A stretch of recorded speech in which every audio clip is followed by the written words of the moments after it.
they got to do a good job of protecting your linebackers and trying to make sure that we're disruptive enough to where guys have a harder time getting to the second level. The defensive looks because of the option last week with Brand and that kind of thing. Having seen that, is that something you could perhaps roll out this week at other times? I mean, is that something that maybe you showed yourselves, hey, we might have something here to mix in at times? Not unless somebody's running the triple option. I doubt it. We've got a good system in place, and we like the guys that we're doing it with, and that was a unique opportunity for us last week based on the game plan. Branch is more suited for what we ask him to do, and without him we'd only have 3 defensive ends.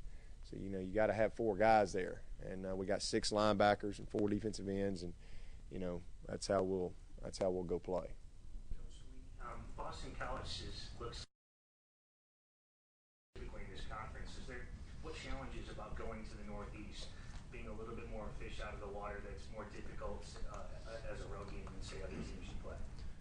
Well, we've kind of gotten used to them because we play them every year. It might be more so for Miami, for example, somebody that is in the other division. But for us, we just kind of, we play them every year, so we don't really think much about it. Our team's grown accustomed to it. We've been up there a couple times, and winning up there the last time was pretty big. But it's our longest flight, so it's a little bit of a longer day as far as when we have to leave and when we have to start our game prep on Friday. That's probably the biggest difference. But we try to just stick with a routine, regardless.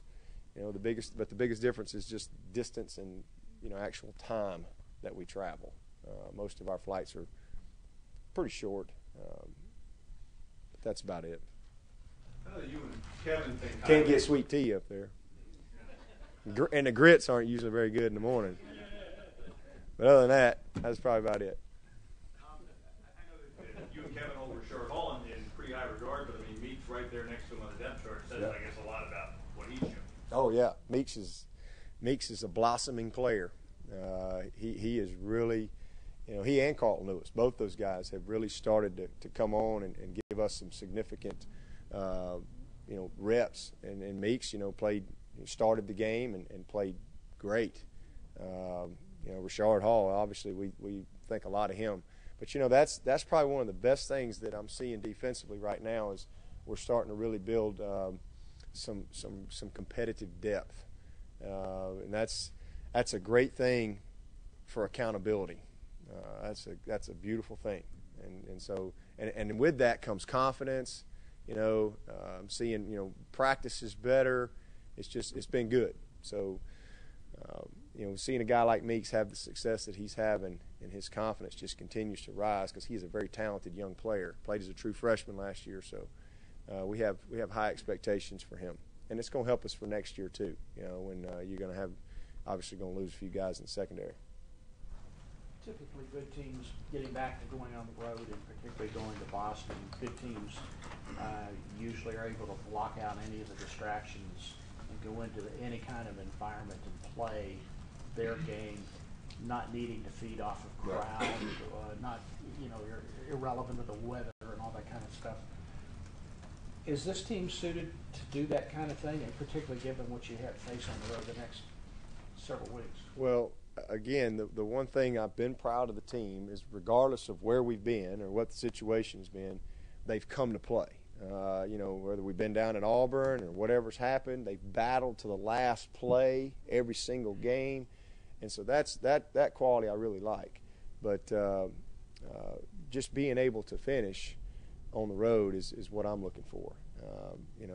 Had the ball a minute 45 seconds at North Carolina in the fourth quarter, it's hard to win. So just finishing the right way is the biggest thing for us. But you're exactly right. Good teams, none of that stuff matters. That's all clutter, distractions. It's all about how you practice, how you prepare, your routine. That's really only. It shouldn't matter where you play or who you play or how cold it is or if it's raining or if you play at noon or 10 o'clock at night. You come to play. You're prepared to play, and you get yourself ready to go execute at a high level. That's what good teams do.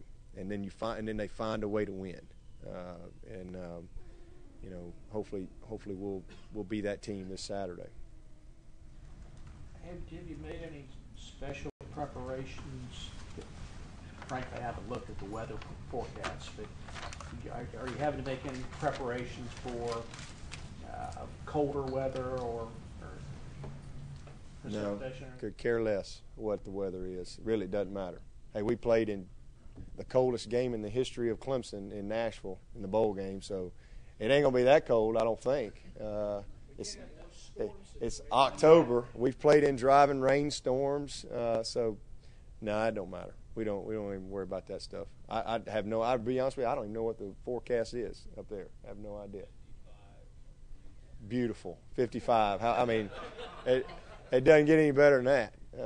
That sounds like great football weather. Probably the only thing that we've really prepared for is their field turf up there, and so we'll address we'll address that during our practice week.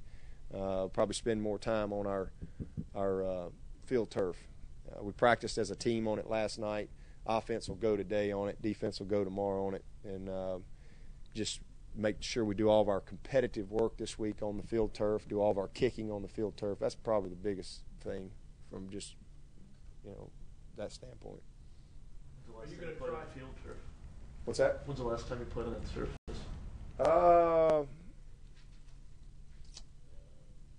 That's a good question. Probably there in 08. Played up there. Wake Forest is field turf. But we practice on it all the time. We scrimmage on it in the spring. We practice every Monday on the field turf, so it's not that big a deal. You gonna try cramming 10 guys in the elevator at team hotels? No. I'm telling you, that was like a clown car. You know how you see them just keep getting out, surely there's nobody else in there, and and then they get bigger and bigger. I'm saying, you should have seen the people's faces in there. Here's McLean and Hairston, Sanders, Fowler. Fowler's the biggest human in the world, and in fact, I'm gonna see if I can get Fonz to put me on floor 2 instead of 5, so I can avoid that elevator. Man, scary deal. I'm glad it worked out, but it was that's a long time to be on the elevator, long time. My wife would have passed out. Is Keckley a guy that they blitz him a lot, or is he just kind of holding his place and making a lot of plays that way? What'd you say? The middle linebacker, Luke Keckley. Okay, yeah, 40. He's got inordinate numbers. He's having a great season. Is he a guy that's real impressive? How does it all work? He just has great vision. He understands their system. He does a great job, obviously, of prepping every week as far as the opponent that he's playing and studying formations and tendencies and all that kind of stuff. He does a great job of reading the offensive line, but he's just a good football player. Plays with high energy, and then their scheme in how they play their scheme and them big old suckers they got up front. A lot of times, he's running and he's unblocked. So it's it's a system where the linebacker should make a lot of tackles, and he does a great job of finishing those tackles. It would seem because they play the run so well that you may have some opportunities downfield. You're going to have to take advantage of opportunities. Yeah, and hopefully we'll continue to throw and catch better. That's going to be a big part of it for us, because we're certainly going to have to do that. But probably the biggest thing for us is being patient, because they'll play a big umbrella back there, and you just drop back and throw one up. It's not productive. So you have to be willing to take the 5-yard throw and make a guy miss and move the chains that way. You got it, and then when your opportunities present themselves, because they will blitz you. They do have a pretty extensive blitz package, and when they do, you got to take advantage of the opportunities. Coach, can you talk about Andre's development? Is he ahead of schedule for you? Has he surprised you at all? What he's done leading the ACC in total yards? No, he's a great back. Probably the biggest thing I would say with Andre is just his maturity off the field. How he, I mean, this guy has really gotten focused. And my point there is in the off season, what he's done with his body, for example, from where he came here, a little old runt. I don't even know what he weighed when he got here, but it couldn't have been more than 180. And now he's 195 pounder, rocked up. I mean, just put together, very compact, and so as a result, he's gotten more explosive. He's faster. He's more physical. He's a stronger runner. All those things, and you put that type of development with his talent, you get a pretty good player. Great vision, and just has a real knack for understanding how to set blocks. He'll press a block to move a linebacker, and then he's gone. His feet never stop. He's got that ability to make those full speed cuts, and just really proud of him. We've known he was going to be a great player, and the best thing about him is, it's like having a senior because of his knowledge of the position with this system. His high school coach, he's probably spent 3 years up here every year with Coach Scott, just about learning the zone play and all of those principles. And Andre, he's way wise beyond his years when it comes to understanding how to play in the zone scheme. Go ahead. He and Harris look like they're built about the same. Is there any comparison, or how do they compare? Both really good players, but I like my guy. Does one guy look to be faster, one guy more between the tackles? I'd say they both are pretty good in between tackles guys, but Andre is probably a little bit faster. If I just had to guess, I never put a clock on the other guy, but again, I just kind of like my guy. Did it take a lot of convincing to get him up here? Because at the time, obviously, you had Jamie and CJ was here, and he knew that you were. James was here. Andre? And he knew, Andre, and he knew that you guys were recruiting Jamie. No, I don't remember, to be honest, but I think he was an early commitment. Anybody remember that? I think he was a fairly early commitment and never looked back. And he and Jamie were big buddies.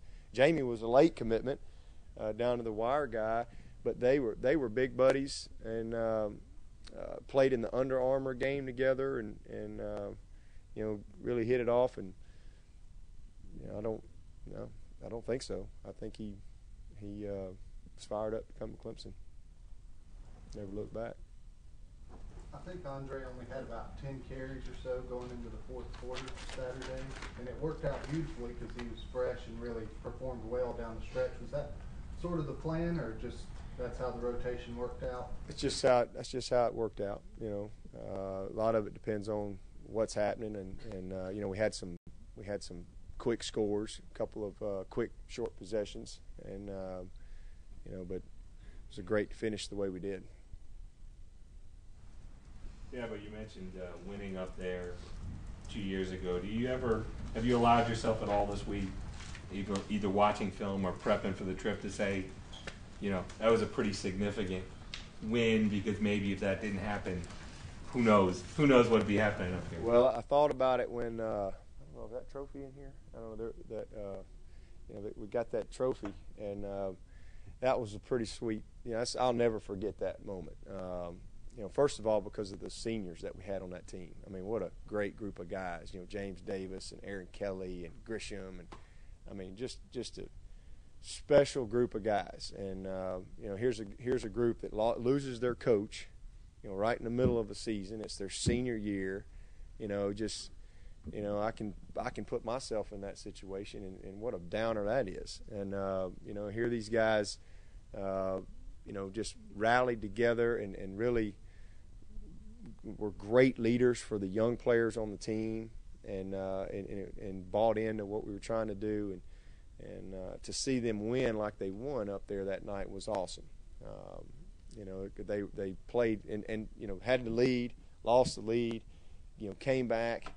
Aaron Kelly with a big touchdown catch there in the fourth quarter, and then the defense to go out there and stop them like they did was a really good night, and one I'll never forget.